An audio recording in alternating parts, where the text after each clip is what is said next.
Vous voyez ce petit territoire coincé entre la Pologne et la Lettonie ? C'est la Lituanie, un pays de culture balte abritant un peu moins de 3 millions d'habitants et qui, malgré son statut de petite nation, a formé l'une des plus grandes puissances européennes pendant le Moyen-Âge. Mais bon, je suis pas là pour vous faire un cours d'histoire. Enfin, quoique. Car au début des années 2000, un drame sans précédent va se jouer dans la capitale du pays et marquer à tout jamais l'esprit de milliers de personnes. Un plateau de tournage, la princesse du cinéma français, la star du groupe de rock français le plus populaire de l'époque, un meurtre d'une violence inouïe et une enquête relancée grâce à Netflix. Voici les ingrédients qui composent cette affaire terriblement sombre. Alors accrochez-vous parce que ça va être intense.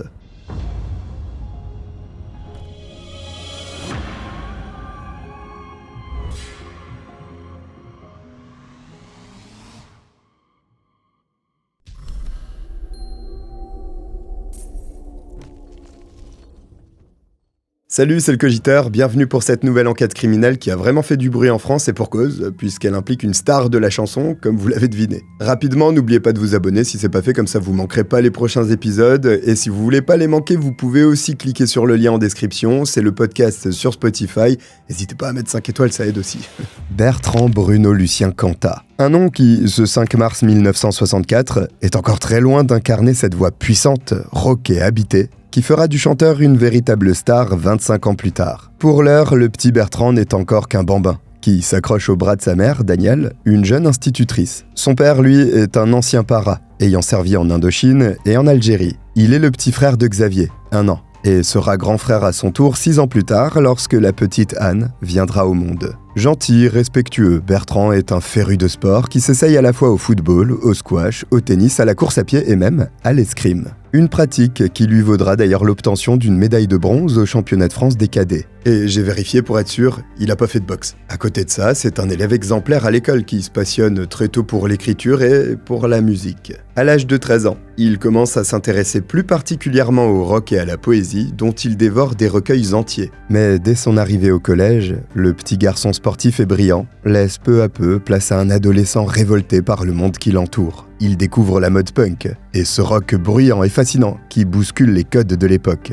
Sans le savoir, il vient déjà de faire le premier pas sur la route qui le mènera à créer l'un des groupes de rock les plus mythiques et les plus acclamés de son temps, Noir Désir. Mais il n'y a pas qu'à travers la musique que le jeune chanteur aime exprimer son côté borderline. D'après son grand frère Xavier, un jour, il lui est même arrivé de sauter du premier étage, juste pour voir ce que ça pouvait faire. Mais il est con ou quoi ? Il croyait que ça ferait quoi ? Bon, en revanche, lorsqu'il s'agit de ses relations avec les autres, le rocker est toujours décrit comme quelqu'un de gentil, doux et presque timide. Sauf lorsqu'il s'agit de débattre de faits de société, où il entend bien avoir le dernier mot. Depuis son adolescence, cet hypersensible rêve de changer la face du monde, mais pas seulement. Il imagine aussi vivre une passion amoureuse unique et absolue. Un peu à l'image de celle qu'il lit dans les livres. Sauf que bien souvent, ces histoires romancées sont loin de refléter la réalité. Vous voulez des exemples ? Il y en a des dizaines sur cette chaîne. De fait, Bertrand Cantat est un homme profondément jaloux et souvent déçu sur le plan affectif. Et il vit mal ses échecs qui sont si éloignés de son idéal amoureux. À 18 ans à peine, cet écorché vif s'enfonce dans une profonde dépression. À l'époque, il va jusqu'à tenter de sauter la vie en se tailladant les veines. Mais d'après sa mère, Danielle, il s'agissait alors là plus d'un appel au secours que d'une réelle volonté d'en finir. Ah, j'espère que Danielle n'est pas psychologue, hein. Bertrand se consacre alors entièrement à sa passion pour le rock. Et après avoir obtenu son bac avec mention, il commence à écumer les scènes de la région avec son groupe récemment formé. Noir Désir se hisse au sommet du rock français. Mais dans l'intimité, rien n'est simple pour le rocker torturé. Il dort très peu, vit dans un stress permanent, et se tourne un peu trop souvent vers l'alcool, le cannabis, et l'automédication à base de somnifères et de cachets censés calmer ses angoisses. Au mois de mai 1991, le groupe interrompt même brusquement sa tournée. Le Bordelais est à bout, physiquement et mentalement, ce qui le force à prendre une pause de 6 mois. Selon certains articles de presse, il est même question d'un suivi psychiatrique. 2 ans plus tard, il rebondit, grâce à l'une des rencontres les plus importantes de sa vie, Christina Radi, celle qui deviendra sa future femme. C'est lors d'un festival à Budapest que le leader de Noir Désir et l'étudiante hongroise, passionnée de rock elle aussi, croisent pour la toute première fois leurs regards. Elle parle 3 langues, dont le français, ce qui est un certain plus lors de leurs premiers échanges. Leur relation amicale prend très vite la forme d'une histoire d'amour aux contours lisses et impeccables. Le couple s'installe ensemble, vivant entre Bordeaux, Paris, Budapest et Moustet, dans les Landes, et accueille leur premier enfant, Milo, en 1997. Cette naissance particulièrement joyeuse sera suivie d'un mariage en toute discrétion. En 2002, Christina est à nouveau enceinte. Bertrand Cantat, qui approche la quarantaine, est à présent un homme plus mûr, un père attentif, et une rockstar accomplie qui fait figure de modèle pour toute une génération ayant grandi avec lui. Pourtant, dans quelques mois, ce ne sera plus le visage d'une légende de la musique française qui apparaîtra à la télévision, mais celui d'un meurtrier violent et impitoyable. Mais pour le moment, il s'apprête juste à être papa pour la seconde fois. Ouais, de salles de ambiance. Cette fois-ci, ce sera une petite fille, que sa femme Christina et lui décident de prénommer Alice. La naissance est attendue pour le mois de septembre 2002 et réjouit le couple ainsi que Milo, leur petit garçon. Seulement, 2 mois avant le terme, dans les coulisses d'un concert donné dans le Vaucluse, le leader du groupe voit entrer une jolie brunette au visage d'ange dans sa loge. Elle est accompagnée d'Anne, la sœur du chanteur, et elle s'appelle Marie Trintignant. L'actrice et le rocker ne s'étaient encore jamais rencontrés. Tous deux impressionnés, ils se saluent comme 2 adolescents un peu trop timides. Il ne sait encore rien d'elle. Pourtant, leur destin vient déjà de s'écrire.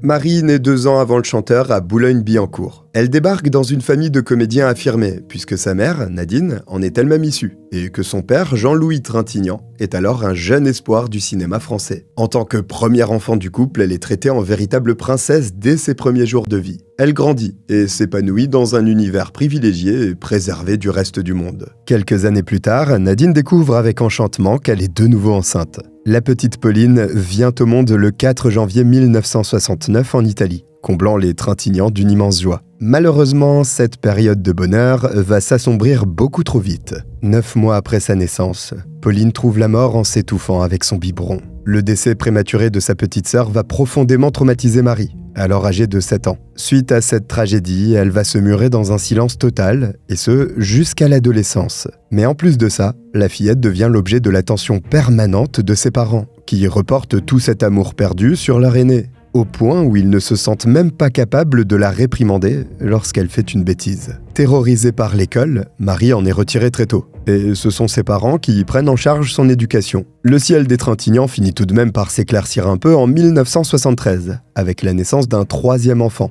un garçon. Il s'appelle Vincent. À cette époque, Marie rêve de venir en aide aux animaux en devenant vétérinaire. Mais le cinéma la rattrape vers l'âge de 16 ans, lorsque le nouveau compagnon de sa mère lui propose un rôle dans son film. Bon, le rôle en question est un peu à l'opposé de l'image de la princesse amie des animaux que la jeune fille renvoie à son entourage, puisqu'elle va devoir incarner une adolescente en mal de vivre qu'on prostitue dans une banlieue sinistre et qui finira par tomber amoureuse d'un psychopathe. Putain, heureusement qu'il y a le cinéma français pour nous sortir la tête de l'eau, hein. Tu m'étonnes qu'on avale tous des antidépresseurs comme si c'était des Skittles. Et vous savez ce que c'est le nom du film ? Série noire. Bref, malgré tout ça, Marie accepte. Et c'est une réussite aussi inattendue qu'éclatante.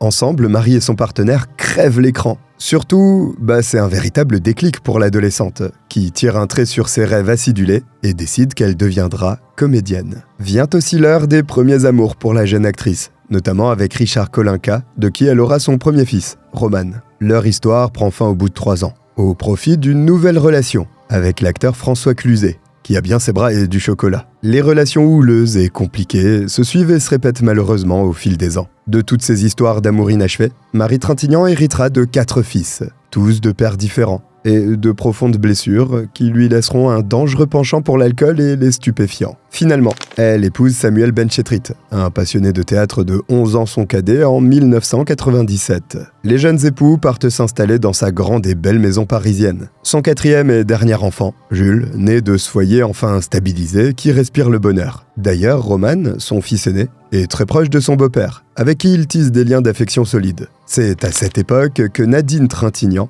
envisage l'écriture de Colette, un téléfilm consacré à la vie de Sidonie Gabrielle Colette, une écrivaine française du début du XXe. En parallèle, Marie se consacre aussi au projet de son mari, qui prévoit de réaliser son premier long-métrage, baptisé Janice et John, dans lequel elle devra incarner Janice Joplin. C'est encore un détail à cet instant, mais retenez bien le nom de ce long-métrage, car bientôt la courte vie de Marie Trintignant va basculer dans l'horreur. et il n'y sera pas étranger. Mais en attendant, la comédienne continue d'enchaîner les tournages et les projets cinéma. C'est comme ça qu'elle se retrouve sur le plateau de Total Chaos en 2002, film dans lequel elle tient encore une fois le rôle principal. Proche de l'équipe de tournage, elle se lie d'amitié avec la première assistante de réalisation, qui n'est autre que la sœur cadette du chanteur star de Noir Désir, Anne Canta. Après avoir écouté le dernier album du groupe, Des visages, des figures, la vedette de cinéma se sent comme envoûtée par la poésie des textes, et surtout, la voix puissante du rocker. Elle tient absolument à le rencontrer. Voilà comment elle se retrouve face à Bertrand Cantat ce 3 juillet 2002,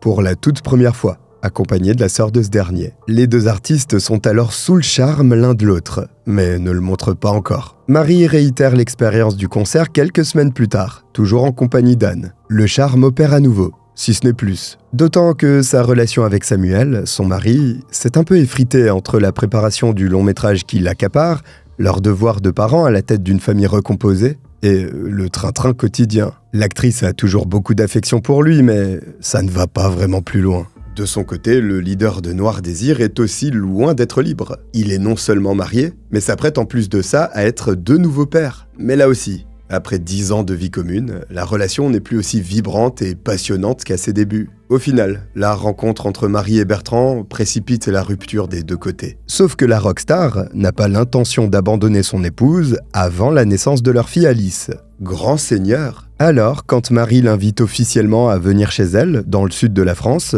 le chanteur se confie à sa femme en toute franchise, rattrapé par la culpabilité. Il s'en veut d'infliger ça à sa compagne enceinte. Mais la passion est plus forte. Donc il va quand même aller dormir chez Marie. Grand salaud. Christina accepte donc l'inévitable. Elle va même plus loin encore, en incitant fortement son mari à la quitter après la naissance de la petite. C'est à peu près ce qui se produit. À ce détail près que le chanteur, après avoir assisté à l'accouchement de Christina, se sent soudain perdu, déprimé et profondément malheureux. Il finit par accepter de quitter la maison et de se vouer entièrement à sa belle actrice. Du côté de Marie Trintignant, c'est à peu près le même son de cloche. Mais là, c'est elle qui demande gentiment à son conjoint de plier bagages et de quitter leur cocon. Voilà un coup dur pour Samuel Benchetrit. Mais il finit par se plier à la volonté de celle qui est encore sa femme. Seulement, il sera difficile pour ces deux-là de couper complètement les ponts. Car en plus de l'affection qui les lie toujours et du fait que les garçons de Marie le considèrent comme leur père et leur mentor, les deux artistes sont engagés dans le projet du long métrage, Janice et Joplin. Ils devront donc travailler ensemble et continuer à communiquer régulièrement, au moins jusqu'à ce que le tournage soit bouclé. Une relation qui déplaît fortement à Bertrand Cantat. Malgré cette menace qui plane sur leur bonheur, le nouveau couple formé par le chanteur et la comédienne semble frôler la perfection. Au cours des premiers mois, ils s'aiment comme des adolescents. Un terme qui reviendra d'ailleurs très régulièrement lors des auditions de l'entourage menées par la police. Bertrand et Marie ne se quittent pas d'une semelle, et s'ils doivent être séparés pour des raisons professionnelles, ils se bombardent de SMS amoureux. La jeune femme est même officiellement présentée aux membres du groupe Noir Désir. Le rocker a enfin trouvé sa véritable âme sœur, la femme de sa vie. Oui, mais l'idylle connaît ses premières difficultés lorsque Bertrand Cantat emménage chez l'actrice au mois de janvier 2003. En fait, il commence à trouver le comportement de Samuel Benchetrit, l'ex de Marie Trintignant, déplacé. Ce sentiment est d'ailleurs largement nourri par sa sœur, Anne, qui rapporte que Samuel pète les plombs à cause de la séparation. Elle raconte même à sa mère que Marie et Bertrand vivraient un véritable enfer au quotidien et seraient victimes de harcèlement de la part du réalisateur. Ce qui est sûr, c'est que cette vie de famille recomposée n'est pas facile en ce début d'année. Et comme si les tensions n'étaient déjà pas assez présentes, le fils aîné de Marie, Roman, n'a pas de très bonne relation avec son nouveau beau-père, qu'il a du mal à accepter. C'est aussi le cas de Nadine Trintignant, la mère de Marie, qui a elle aussi choisi son camp, Samuel Benchetrit. Le couple s'enferme alors dans une bulle, où personne n'est autorisé à entrer. Bertrand veut Marie pour lui tout seul, jaloux de tout ce qui la touche de près ou de loin, et elle aime plus que tout être le centre de son univers. Cette relation ultra-fusionnelle commence à inquiéter ses proches, qui constatent des changements plutôt négatifs, comme si leur passion les dévorait malgré eux. Le père de Marie trouve qu'elle a perdu sa joie et son humour. À présent, elle fait bande à part. La chanteuse Lio, qui est une amie de la comédienne, rend un témoignage nettement plus glaçant. Marie était une femme sous influence. Bertrand flippait sur son passé. Il était très jaloux. Elle me l'avait dit textuellement.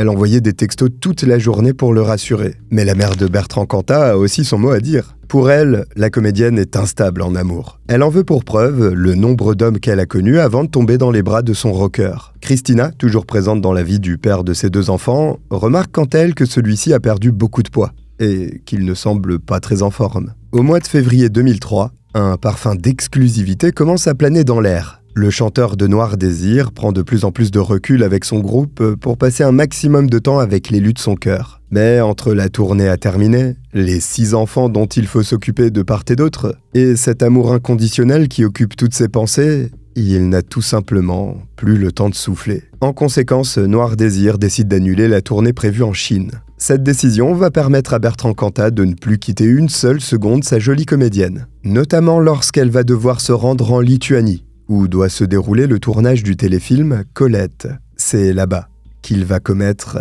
l'irréparable.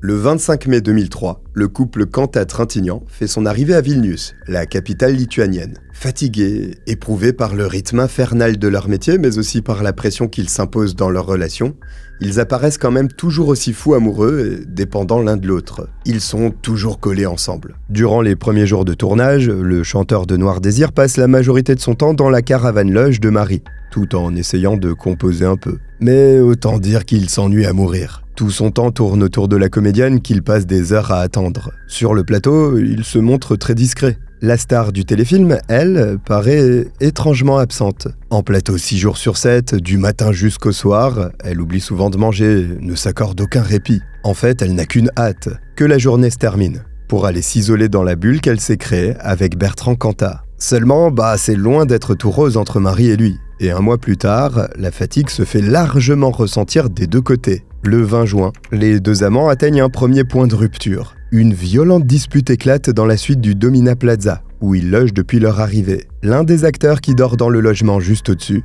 est réveillé par des bruits de tables et de chaises qu'on renverse, des claquements de portes et des cris aigus. Le lendemain, Marie s'excuse en prétextant que Bertrand a eu un problème, mais que tout a fini par rentrer dans l'ordre. Ils en resteront là. Mais début juillet, la comédienne fait preuve d'un comportement que certains qualifieront de paranoïaque. On connaît bien ça sur cette chaîne.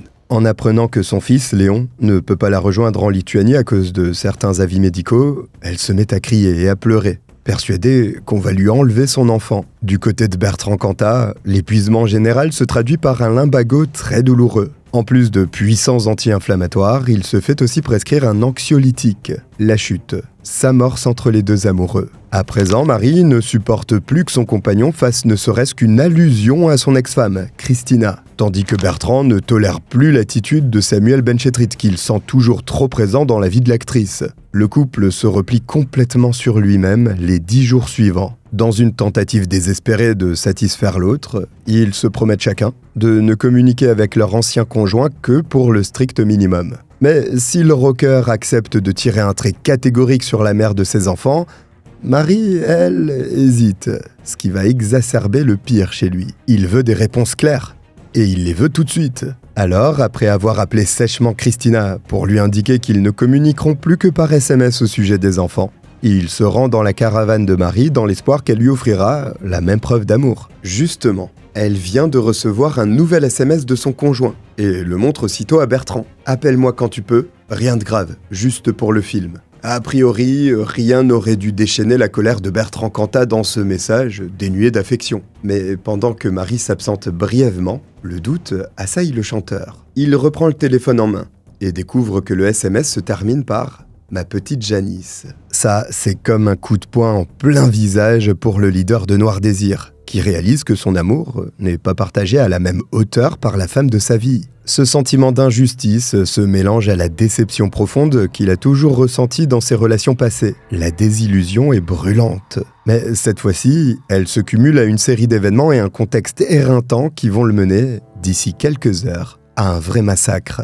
Ce 26 juillet, la tension et l'agacement alourdissent fortement l'atmosphère. Marie n'accepte pas le fait que Bertrand culpabilise d'avoir parlé d'une façon si rude à Christina. Et lui, il est très loin d'avoir digéré le fameux SMS envoyé par le réalisateur. En parlant de digestion, ni l'un ni l'autre n'a avalé quoi que ce soit depuis 8h du matin. Par contre, ils enchaînent les verres de vin et de vodka, lors de la soirée donnée en l'honneur de l'acteur Lambert Wilson. À ça s'ajoute le cannabis, ainsi que, dans le cas du chanteur, l'effet des anxiolytiques et des anti-inflammatoires pris le matin même. Passablement énervé, il contacte Samuel Benchetrit pour lui dire ses 4 vérités, puis raccroche. Après quoi, Marie et lui passent terminer la soirée chez un jeune assistant de tournage avant d'aller se coucher. Et quand je dis terminer la soirée, ça veut dire qu'il s'envoie encore 3 bouteilles de vodka. À cette heure-ci, le chanteur de Noir Désir est déjà dans un état second et s'en prend une première fois physiquement à Marie Trintignant. Alors qu'elle est assise dans un fauteuil, elle aussi alcoolisée, il la saisit fortement par le bras pour l'obliger à se lever. La comédienne se débat, trébuche et heurte le mur sans un mot. Mais c'est comme si de rien n'était que tous 3 se remettent à boire, visiblement pas suffisamment imbibés. Juste avant de quitter l'appartement, Bertrand s'énerve une nouvelle fois et brise un verre sur un mur. L'assistant l'ignore. Mais ce ne sont que les prémices de la violence qui va se déchaîner sur la comédienne d'ici quelques minutes. Et ça va être brutal.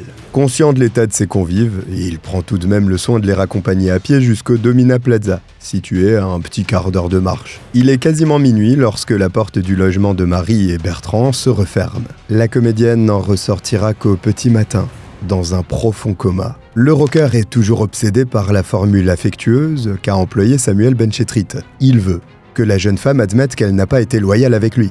Mais elle se mure dans un silence obstiné, préférant se démaquiller, sans rien dire. Tandis qu'il insiste, encore et encore, tout à coup, elle se met à lui hurler qu'il n'a qu'à rentrer chez sa femme. Les insultes fusent, les cris font trembler les murs. Le ton monte très dangereusement, dans une ambiance où la chaleur et l'alcool se mêlent jusqu'à étouffer. La dispute bascule alors en une violente empoignade. Bertrand tente de maîtriser la jeune femme, tandis qu'elle se débat de toutes ses forces pour se dégager de son emprise. Dans la lutte, le rocker se fait taillader la lèvre, et en esquivant un mouvement de recul, heurte douloureusement la porte de la salle de bain au niveau du dos. Son lumbago se réveille, sa douleur est vive. À cet instant, il explose. La première claque atteint Marie à la joue gauche, puis un revers de la main, à droite, lui écrase l'arcade sourcilière. La star du rock porte de grosses bagues qui ont l'effet d'un poing américain lorsqu'elle s'écrase sur le visage de la comédienne. Une 3e puis une 4e gifle l'atteignent à la mâchoire. Soudain, elle s'effondre, comme une poupée de chiffon,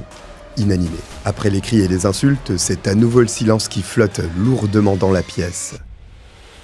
Constatant que sa compagne est inconsciente, le chanteur la traîne vers le salon et la laisse tomber sur le canapé. Les premiers hématomes commencent à se former autour de ses yeux fermés, mais elle respire. Elle respire même profondément et d'une façon régulière. Incroyable mais vrai. Ceci pousse Bertrand Cantat à conclure qu'elle est seulement endormie. D'ailleurs, c'est aussi lui qui livre tout le récit de l'agression, ce qu'il estime être de simples claques un peu violentes aurait donc assommé la comédienne. En tout cas, il jure que c'est son sentiment sur le moment. Pourtant, Marie a les os du nez complètement broyés, éclatés. Et surtout, son cerveau est en train de se gorger de sang, la faisant lentement glisser dans un coma, dont elle ne se réveillera plus jamais. Mais un autre aspect de ce crime est encore bien plus atroce, quand on le prend en considération. Alors qu'elle pourrait à ce stade certainement être sauvée en passant sur la table d'opération, Bertrand Cantat va l'avouer à une mort certaine, en la laissant agoniser toute la nuit. Pendant que les heures s'écoulent et que l'état de Marie Trintignant continue de s'aggraver, le rocker prend le téléphone portable de la jeune femme et fait ce qu'il y a de plus important à ses yeux à cet instant. Il contacte son rival, Samuel Benchetrit, pour obtenir enfin une explication au sujet du SMS. Il est aux alentours des 2h du matin lorsque le réalisateur, surpris, décroche. Bertrand se met à pleurer à chaudes larmes, en se plaignant de l'injustice que lui fait subir la femme qu'il aime. Elle, pour qui il a accepté de se détourner complètement de sa famille. Puis il lui reproche les échanges de SMS, les petites marques d'affection et finit enfin par avouer que Marie et lui se sont battus, selon ses propres termes. D'ailleurs, il est assez inquiet pour le tournage du lendemain. Samuel Benchetrit, alarmé, demande alors où se trouve Marie. Ce à quoi le chanteur répond qu'elle dort à côté. Elle va très bien, elle a juste un cocard. Elle respire. Alors pourquoi en serait-il autrement ? Il recommence alors à sangloter piteusement en répétant que la comédienne va lui en vouloir pour ce qu'il s'est passé. À l'autre bout du fil, le réalisateur est un peu rassuré. Si c'est seulement un cocard, ça va. C'est une grosse dispute, certes, mais demain tout le monde aura dessoulé, ce sera plus qu'un mauvais souvenir. Mais il est sérieux là ? On vient de t'annoncer une baston et visiblement l'autre téléphone il a pas l'air très frais, mais Ça va, ce n'est évidemment que son propre jugement sur le moment, et je suis pas sûr que la police aurait été du même avis. Quoi qu'il en soit, la conversation entre les deux rivaux se poursuit plus calmement. Parce que ça va, c'est qu'un cocard. Tant et si bien que Bertrand Cantat finit même par admettre que finalement, Samuel est un mec bien. Ouais, ça doit être ça. Dommage qu'il ait fallu attendre que Marie Trintignant soit en train de mourir pour qu'il s'en rende compte. Au bout d'une heure, l'ex de Marie finit par raccrocher. La rockstar décide alors de retourner auprès de la jeune femme inanimée pour vérifier si elle dort toujours aussi bien. Et un peu qu'elle dort. Mais ses hématomes s'agrandissent et ses paupières sont de plus en plus enflées. Il va donc chercher quelques glaçons, un linge propre, et rappelle Samuel Benchetrit. Il craint la réaction de Nadine, la mère de Marie, quand elle verra les bleus sur le visage de sa fille. Il a besoin d'aide, de conseils. Des conseils, Samuel va lui en donner. Il dit à Bertrand de contacter Vincent, le petit frère de l'actrice, qui est présent sur le tournage en tant que premier assistant réalisateur. Prêt à assumer sa responsabilité, il compose donc le numéro de Vincent à 4h du matin et lui annonce qu'il a besoin d'aide car Marie et lui se sont disputés. « C'est pas grave, hein, je l'ai juste un peu bousculé », admet-il au téléphone d'un air penaud. « Maintenant, elle dort. Si je t'appelle, c'est pour le film, parce qu'elle risque de pas être raccord pour lundi. » Raccord, ça, c'est sûr qu'elle le sera pas. Mais Bertrand Cantat, qui ne peut accepter l'atrocité des faits qu'il vient de commettre, tente de minimiser son acte au maximum. Vincent Trintignant se présente au Domina Plaza 10 minutes plus tard. Sa sœur est là, allongée sur le dos, une serviette sur le front. Elle respire toujours profondément, signe qu'elle se trouve dans le coma, mais que Bertrand Cantat prend comme une preuve d'un sommeil lourd. Forcément, quelques insultes s'échappent de la bouche de Vincent, à la vue du visage tuméfié de sa grande sœur. Mais le chanteur le supplie de le laisser s'expliquer. Et c'est ce qui se passe durant près de 3 heures. 3 longues heures fatidiques pendant lesquelles ni le compagnon ni le frère de la comédienne n'appelleront les secours. Tous deux tombent d'accord sur le fait qu'il vaut mieux attendre qu'elle se réveille avant de faire quoi que ce soit. À 7h du matin, un filet de sang commence à s'échapper des lèvres de Marie. Vincent essaie de la réveiller, mais elle ne bouge pas. Même lorsqu'il la secoue un peu plus fermement, la panique l'envahit. Enfin, avec un sacré train de retard. Il est 7h16 lorsque le frère de l'actrice descend à la réception de l'hôtel pour composer le numéro du service médical d'urgence. Mais pour l'artiste et mère de 41 ans, les dés sont déjà jetés. Transportée en urgence absolue à l'hôpital de Vilnius, Marie Trintignant est examinée par les médecins qui ne peuvent que constater la gravité de son état. Elle présente des traces de coups, non seulement au visage, mais aussi sur le dos, les cuisses et le côté droit du thorax. D'ailleurs, elle se trouve dans un coma jugé d'office irréversible. Et d'après l'état de ses pupilles, on se dirige tout droit vers un diagnostic désastreux. Un scanner du cerveau, pratiqué dans la foulée, met en évidence un hématome sous-dural, c'est-à-dire une poche de sang entre le cerveau et son enveloppe, de 7 mm.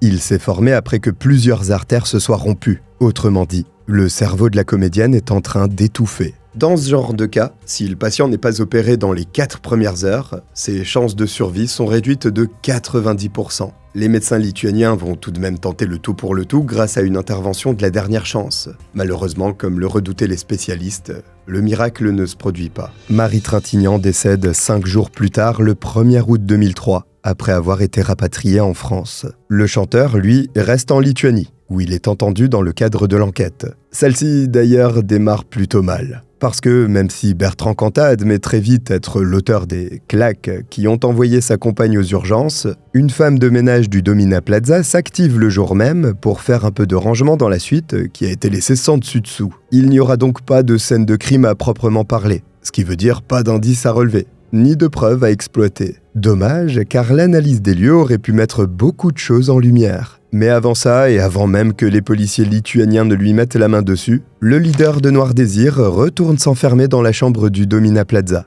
et tente de mettre fin à ses jours en ingérant une forte dose de médicaments. En fait, tous ceux qui lui passent sous la main. Et c'est pas très compliqué pour lui car la suite est pleine de cachets et de gélules en tout genre. Même des comprimés blancs étranges, impossibles à identifier de visu, dans de petits sachets en plastique qui ne seront jamais analysés. Mais bon, c'était pas des Doliprane si vous voyez ce que je veux dire. Le chanteur s'en tire in extremis, découvert inanimé au sol par un agent de police local venu lui passer les menottes. Après un court séjour à l'hôpital où il subit une désintoxication médicamenteuse, il est conduit en garde à vue, où il raconte pour la première fois l'histoire depuis le début. Les tensions, la jalousie des deux côtés, les reproches, le sentiment de déloyauté, puis la dispute fatale. Il parle d'une empoignade, au cours de laquelle son dos aurait heurté une porte, réveillant une douleur très vive due à son lumbago. Selon lui, c'est cette douleur qui aurait déclenché la suite des événements, et notamment son accès de rage totalement hors de contrôle. D'ailleurs, il n'est pas le seul à s'être emporté. Marie lui aurait aussi porté quelques coups. Pour sa défense, il a justement une plaie au niveau de la lèvre et quelques bleus sur le bras. Rien à voir avec les fortes baffes qu'il avoue avoir assénées à la jeune femme. Suite à ça, il est possible qu'elle ait heurté le chambranle de la porte sans qu'il ne le remarque. De même, dans la lutte, elle a tout à fait pu se cogner la tête contre un mur ou un radiateur. Voilà qui, d'après lui, expliquerait l'hématome sous-dural. Il ajoute « J'ai dit que c'était 4 baffes, et non pas des coups de poing ou des coups avec un objet. » Pourtant, l'autopsie pratiquée 3 jours plus tard à Paris va complètement démentir cette théorie. Bah oui, parce que les médecins qui procèdent à l'examen externe du corps sont formels. La fracture avec éclatement du nez ne peut pas correspondre à une simple gifle, mais plutôt à un coup très fort porté d'arrière en avant, soit un coup de poing, soit un coup de tête. L'actrice porte aussi des traces de défense sur le dos de la main droite et des lésions de prise au niveau des 2 bras. Pour ce qui est du crâne, qui aurait selon Bertrand Cantat heurté un objet dur, il n'y a aucune fracture visible, pas non plus de plaie cutanée. Par contre, les médecins remarquent une lésion hémorragique des 2 nerfs optiques, et ce constat n'est pas anodin. C'est toujours le premier point touché lors des décès de nourrissons victimes du syndrome du bébé secoué. Selon le chirurgien qui l'a opéré, Marie Trintignant a subi l'équivalent de la force d'une moto projetée à 200 km/h contre un mur. Un déferlement de violence qui semble bien loin des quelques grosses baffes mentionnées par le leader de Noir Désir. Là, c'est la science qui parle. Et la science dit que Marie Trintignant a été un véritable punching ball dans cette chambre d'hôtel.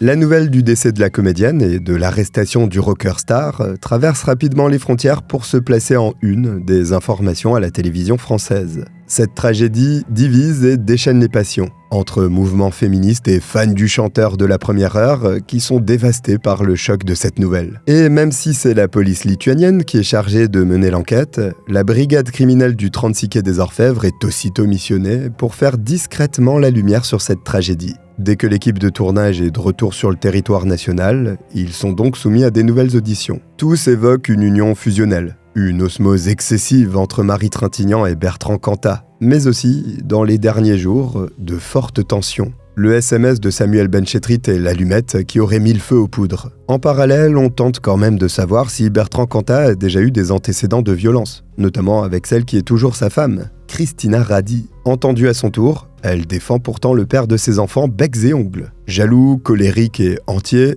il l'est, certes, mais violent, jamais. Ou alors simplement en parole. D'ailleurs, alors que le rocker est incarcéré dans l'attente de son procès, elle s'organise avec les membres de Noir Désir pour trouver un appartement à Vilnius, qui soit toujours occupé, de sorte que le chanteur ne se sente pas totalement coupé des siens, et des visites tous les jours. Elle est pour ainsi dire sur tous les fronts, pour prendre la défense de celui pour qui elle conserve beaucoup d'affection. Malgré ça, l'expérience de la prison est difficile à vivre pour Bertrand Cantat, que l'on doit abrutir d'antidépresseurs et de somnifères pour qu'il n'intente pas sa vie. Pour autant, c'est bien là qu'est sa place. C'est ce que confirme la justice lituanienne en mars 2004, après un procès éprouvant tant pour le clan Cantat que le clan Trintignant. Le chanteur vedette de Noir Désir est condamné à purger une peine de 8 ans d'emprisonnement. La cour ayant retenu une qualification qui n'existe pas en droit français, et qui se trouve à mi-chemin entre l'homicide volontaire et involontaire. Pour expliquer cette peine plutôt clémente, le procureur de Vilnius retient que l'accusé n'a aucun antécédent judiciaire,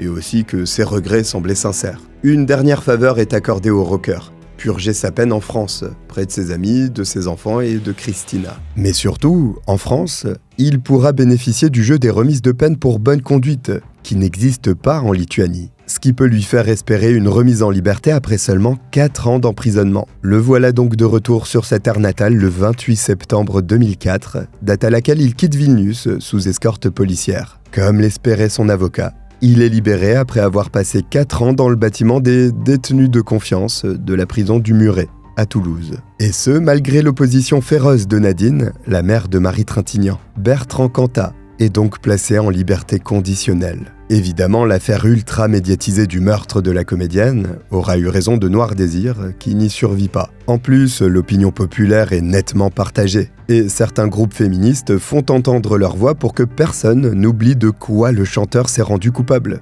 bien qu'il ait purgé sa peine. Impossible donc de reprendre sa vie d'avant, comme si de rien n'était. En revanche, il reste un père qui compte bien assumer ses responsabilités à l'égard de ses enfants, Milo et Alice.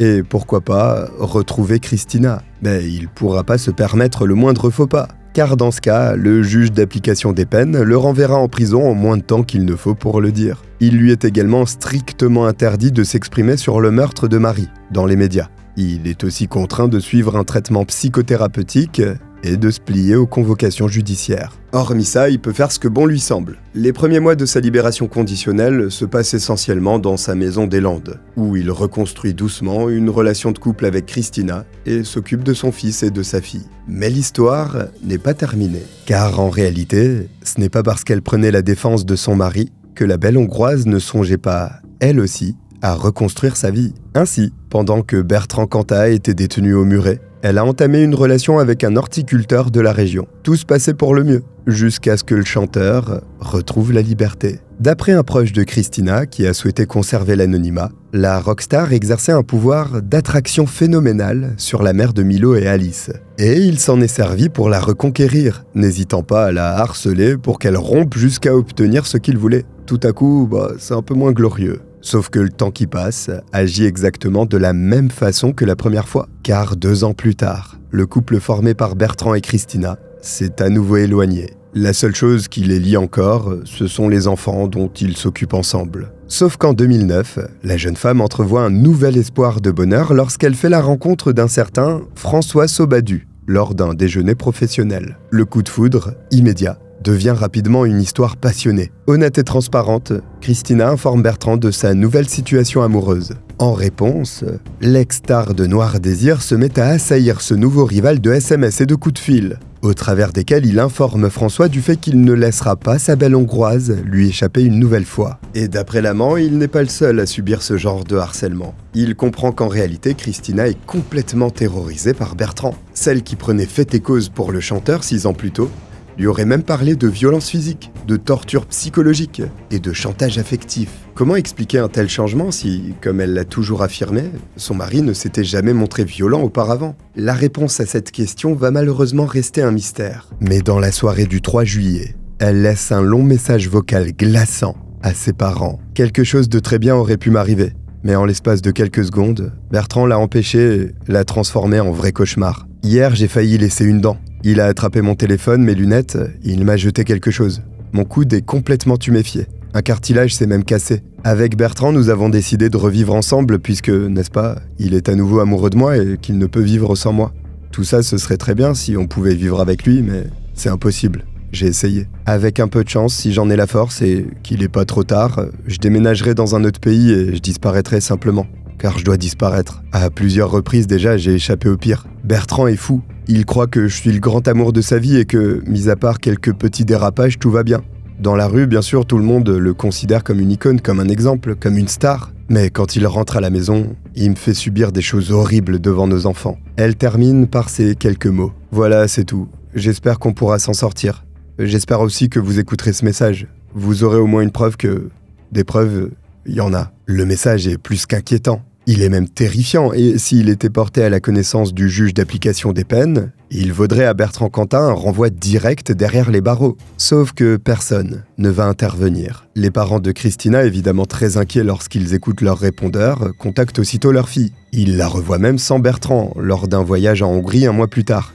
Mais elle semble aller beaucoup mieux depuis ce petit coup de frayeur. Seulement, n'était-ce vraiment rien de plus? Quelques mois plus tard, Christina Radi se pend avec une corde de hamac dans la maison de Bordeaux qu'elle partage avec le chanteur. C'est leur fils de 10 ans qui tombe sur la scène d'horreur, terrorisé. Il court prévenir son père qui, à cette heure-ci, dort encore profondément. Bertrand Cantat détache le corps de sa femme puis tente de la ranimer avant d'appeler les secours. Malheureusement, il est déjà trop tard pour la maman de Milo et Alice. Le rocker, lui, est dans un tel état d'agitation qu'il se voit injecter 2 fortes doses de puissants calmants par une infirmière. La lettre d'adieu est découverte dans la pièce. écrite de la main de Christina. Elle y explique son geste en demandant longuement pardon à ses enfants et en mentionnant un contentieux financier professionnel. Rien de plus. Le médecin légiste constate bien la présence de quelques lésions sur la dépouille, mais il les attribue au moment où le chanteur a détaché et porté le corps. Finalement, les circonstances de la mort sont confirmées.